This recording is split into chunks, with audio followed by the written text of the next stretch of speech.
Salut à tous, alors aujourd'hui on va faire la critique d'un film que vous m'avez souvent demandé, le film que vous m'avez le plus souvent demandé, Le Seigneur des Anneaux, la communauté de l'anneau.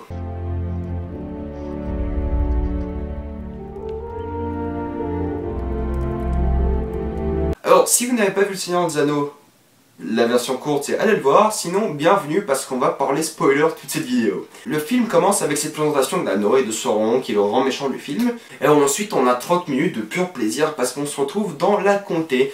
Avec Concerning Hobbit, cette musique est juste géniale, la soundtrack de la comté est magnifique, comme la soundtrack de la trilogie en général.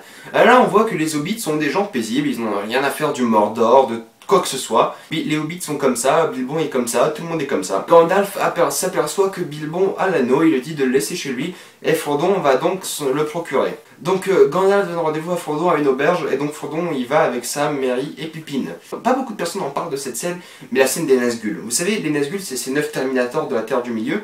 On a ce plan avec les Nazgûl qui viennent de Bar en lentille, on entend cette musique qui est juste magnifique, on voit les hobbits qui montent au sommet de la colline avec Aragorn, et là ils sont foutus. Il y a 9 Nazgûl sur Frodon, ils sont foutus. Du coup Frodon craque et met l'anneau. Et c'est là qu'après qu'il a mis l'anneau, on voit que les Nazgûl sont faits des hommes. Enfin c'était des hommes.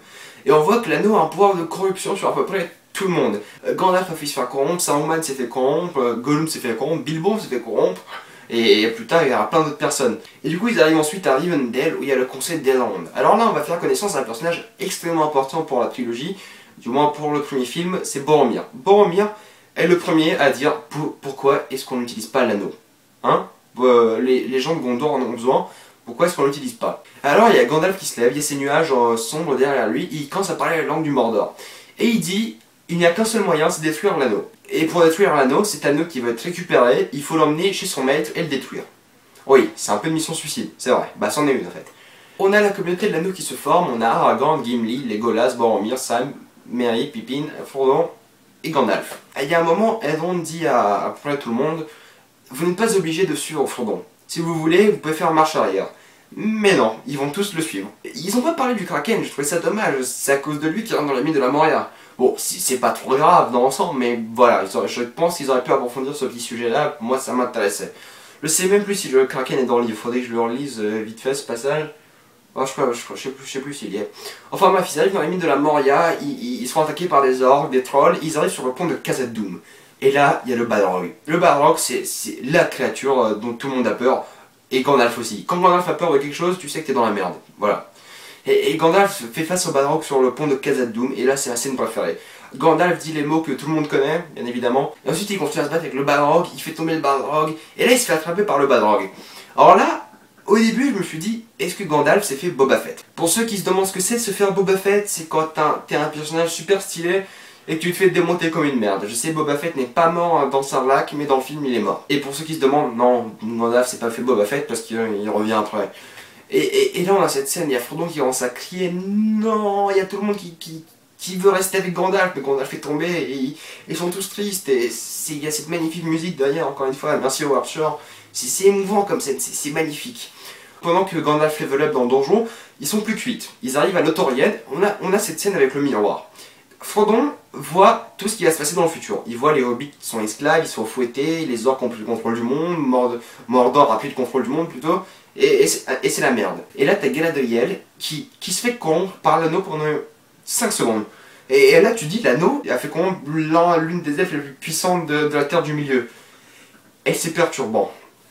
Et pour ceux qui se disent comment Galadriel communiquait avec Gandalf dans le Hobbit, rappelez-vous, elle communique avec tout le monde dans la communauté de l'anneau.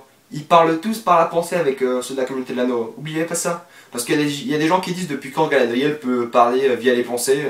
Ouais, mais dans le Seigneur des Anneaux, ils parlent comme ça. Ils passent une rivière en bateau et ils arrivent à une autre scène super importante, c'est où Boromir se fait corrompre lui aussi.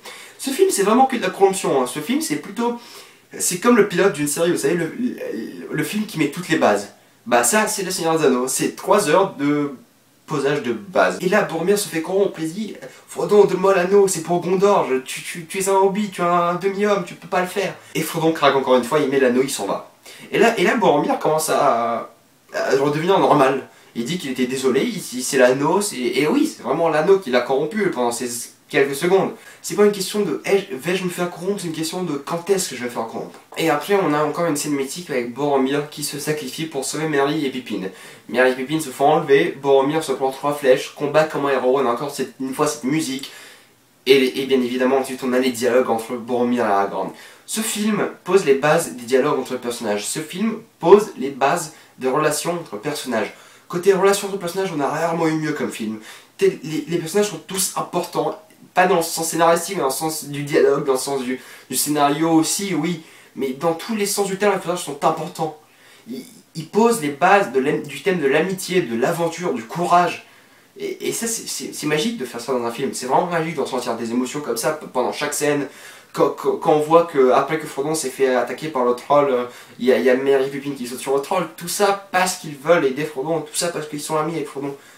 Bien joué Peter Jackson. Et bien joué Tolkien, tant qu'on y est. On t'oublie pas Tolkien. Ensuite le film s'achève, on a Frodon et Sam de leur côté, Gimli, Legolas et Aragorn qui vont chercher Merry et Pippin qui se sont fait enlever, Gandalf qui level up avec le Balrog et Boromir qui nous quitte. Je t'aimais bien Boromir. Le Seigneur des Anneaux est plus qu'un chef-d'œuvre, je peux pas donner chef-d'œuvre à un film comme ça. Le Seigneur des Anneaux va obtenir ma meilleure note, mon meilleur système de rating, comme on peut dire. Le Seigneur des Anneaux est un 10 sur 10. Le film est brillant, le film est génial, le film est très bien réalisé, les dialogues sont excellents, la musique est parfaite, enfin, les scènes sont émouvantes, choquantes, dire Peter Jackson, très bon boulot, les acteurs, le jeu d'acteur est magnifique, et voilà. Alors dites-moi, quelle est votre scène préférée de la communauté de l'anneau?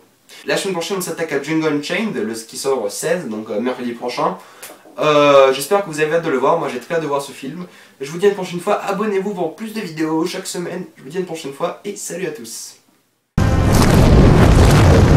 You shall not